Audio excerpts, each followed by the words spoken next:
and welcome to Your Vote Counts, a public service program for the Special District's May 16th election that is being produced by Capital Community Media via remote technology and the League of Women Voters of Marion and Polk Counties. All candidates for the Salem-Keizer board election were invited to participate, and we will be hearing from 5 of the 6 in our interviews. Candidates were asked to prepare a 2-minute opening statement telling us about themselves, their qualifications, and why they chose to run for office. I'm Toma Cadu, your moderator from the League of Women Voters, and I'd like to introduce candidate Cynthia Richardson to share her opening remarks. Hello, my name is Cynthia Richardson. I am a mother, a grandmother, and a lifelong educator. I come from a family of educators. My mother, my father, and my grandmother were all educators. So from the time I was a little girl, I always knew that education would be my professional career. I have served as a high school teacher, assistant principal at the high school and middle school level, and as principal of elementary, middle school, and high school level, including Adam Stevens Middle School here in Salem, McKay High School, 7 years here in Salem, and North Salem High School, 7 years here in Salem. I have made education my career goal, and I'm running for school board because I know that the work is not finished. So as I retire after 44 years, I know that I need to continue the work, and I am running for school board to be able to continue that work. Thank you for sharing that information with us.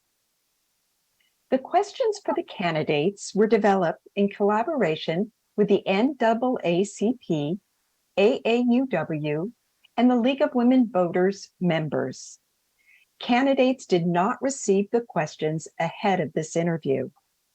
There are 9 prepared questions, and the candidate may answer as many of those as possible in the time we have available today. The candidates' responses to the individual questions will not be timed. Now let's give you an opportunity to address the questions of concern to our community. Let's begin with your describing the role of a school board member and how it is different than that of the superintendent and staff. The role of the school board member, first of all, is to hire superintendent, support superintendent's vision, and to approve policy. Secondly, it is to oversee the budget of the school district. And third, it is to assure that all policies and all curriculum align with ODE standards and policies, and that we're providing the best education possible for our students.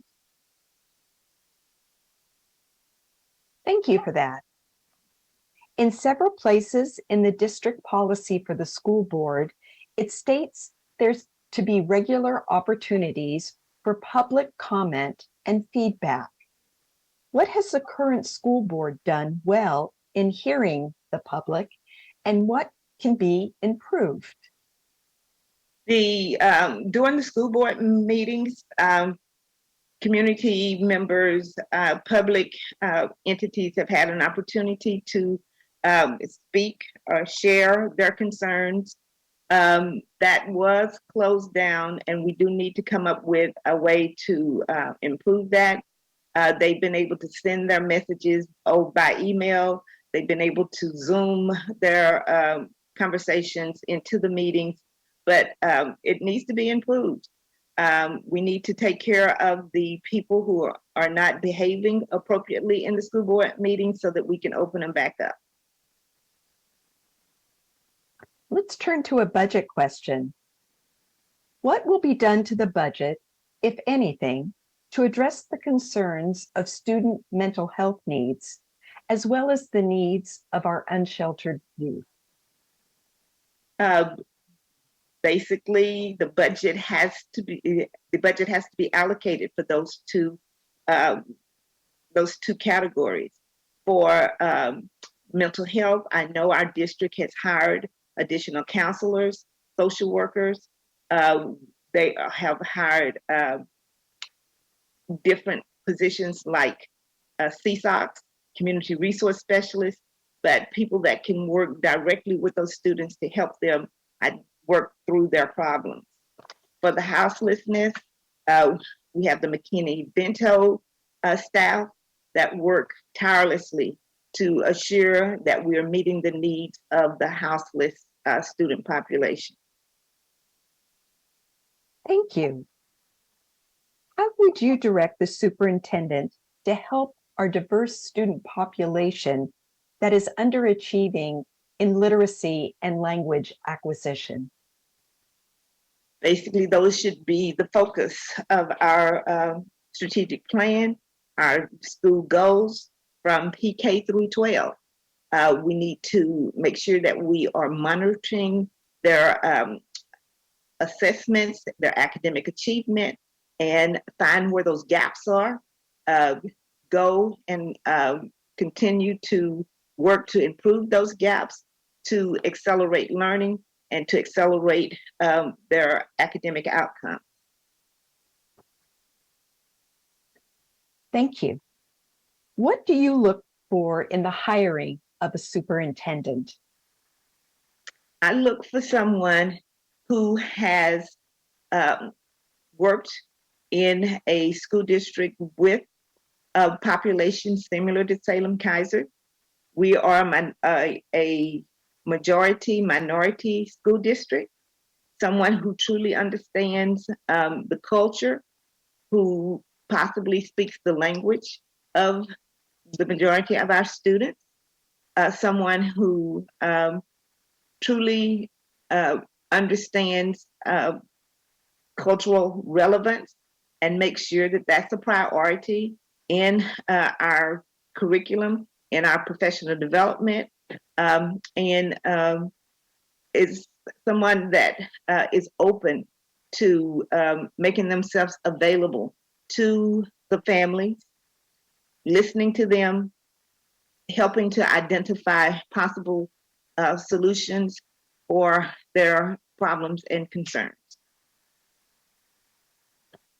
What will you recommend to the superintendent to create a safe environment for students and staff? Um, Safety is a top priority. Um, Salem Kaiser has done a great job of already implementing some safety protocols in their buildings. They have increased safety by requiring people to buzz into the buildings, requiring people to, after they buzz into the building or have a badge to come into the building, they have to still sign in, identify themselves and where they're going. People can no longer just come through the doors.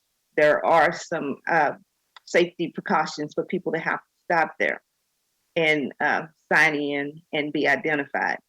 Um, I would ask that superintendent to make sure that we continue to have evacuation drills and safety drills, but not only share those with our staff, but with our students and our families so that when they hear the lockdowns and the information, they understand what's happening and they understand what the outcome will be because we will have shared it with them. Thank you.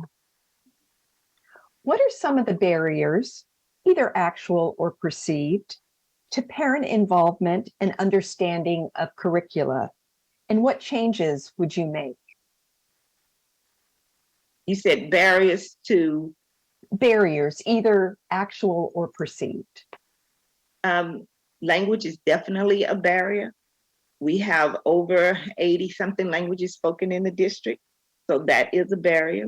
The other one, other barriers are poverty, not lack of education, not necessarily knowing how to navigate the educational system. Um, Other barriers are poverty. They work around the clock and are unable to attend conferences or come to schools to get pertinent information to help their students be successful. Those are the major barriers. And just trying to, families are trying to meet their family needs, and they don't have a lot of extra time to find out what they need to do differently to help their students be successful. Would there be changes that you would recommend to help them be more involved and engaged? What we need to do, I think, as a school district is to start, and we have started this process, but be more proactive by going to where our families gather and being a part of their cultural environment in places where they feel safe and feel that and comfortable in talking with us and sharing with us and receiving information. Thank you. Yes. Are there curriculum areas that you would suggest or advocate for to the superintendent, such as vocational programs, AP courses in African American and ethnic history, environmental programs? I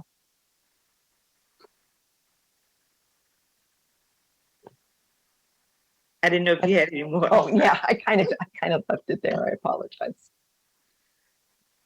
There is a lot of curriculum that is accessible to our students and our staff.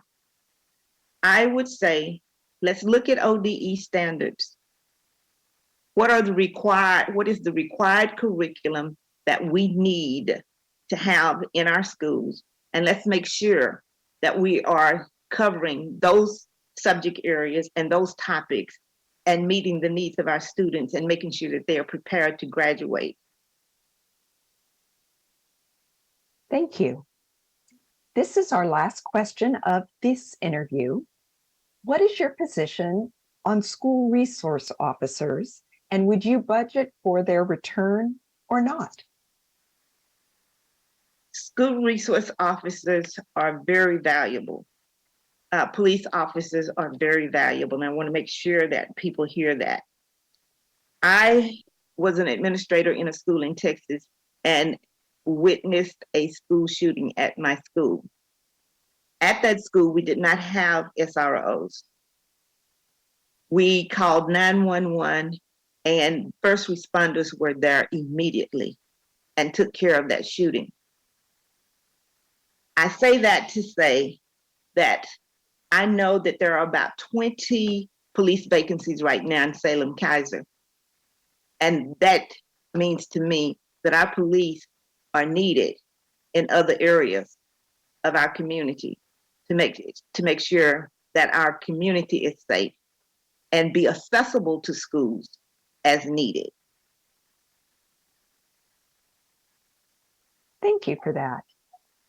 I'd now like to invite you to share your closing remarks and any public contact information you'd like to share. My goals as a school board member are first and foremost to make sure that safety is a priority.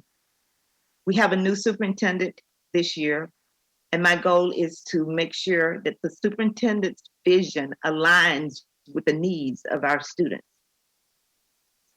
Third, I want to make sure that the budget is also allocated and aligned to the needs of our students.